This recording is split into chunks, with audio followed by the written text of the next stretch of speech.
Deuxième facteur d'atteinte grave à notre langue, les cours d'arabe à l'école. La plupart des écoles en ZEP aujourd'hui en ont.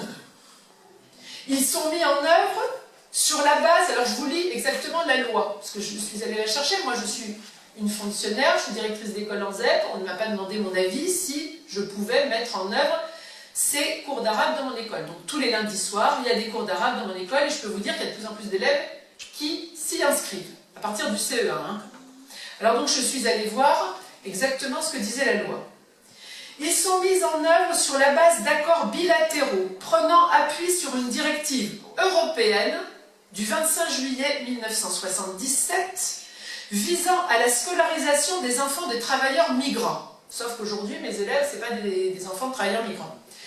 Cette directive dispose que les États membres prennent, conformément à leur situation nationale et à leur système juridique, et en coopération avec les États d'origine, les mesures appropriées en vue de promouvoir, en coordination avec l'enseignement normal, un enseignement de la langue maternelle et de la culture du pays d'origine en faveur des enfants.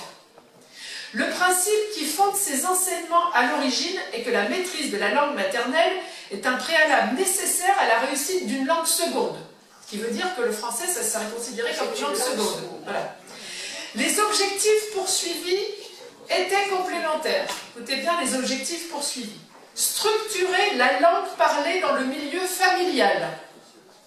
Favoriser l'épanouissement personnel des jeunes enfants issus d'autres cultures. Valoriser la diversification des langues à l'école. Aujourd'hui, il concerne aussi des enfants qui ne sont pas locuteurs natifs de la langue concernée et s'intègrent progressivement dans l'offre d'enseignement linguistique. Les enseignements de langue et de culture d'origine concernent principalement le premier degré. Ils sont organisés dans la mesure du possible dans les écoles, dans les établissements où une demande des familles existe. Ils sont ouverts à tout enfant dont la famille souhaite l'inscription dans la limite des places disponibles. Il y en a même dans le second degré. Les cours sont donnés par des enseignants originaires des pays concernés qui sont mis à disposition de leurs gouvernements respectifs ou recrutés localement par les autorités consulaires. Et tenez-vous bien, une évolution est actuellement engagée pour permettre une transformation des cours d'ELCO en cours de langue vivante étrangère dispensés aux élèves sur le temps scolaire.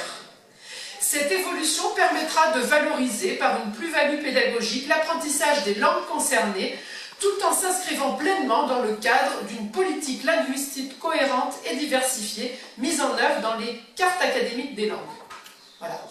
Voilà donc le cadre et la volonté de nos dirigeants, valoriser la langue arabe et au final la substituer à notre langue.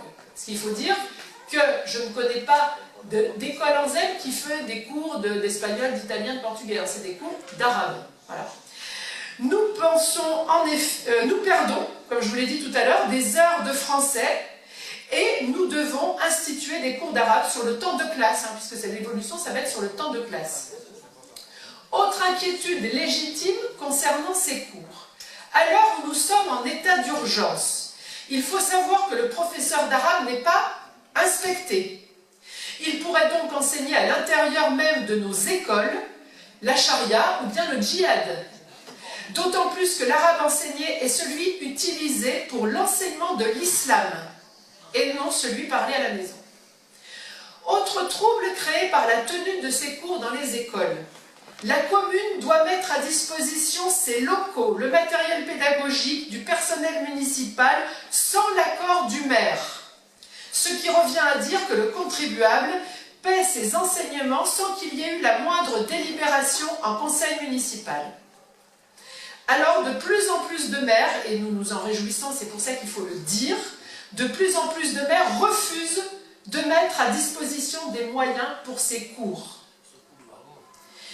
Bien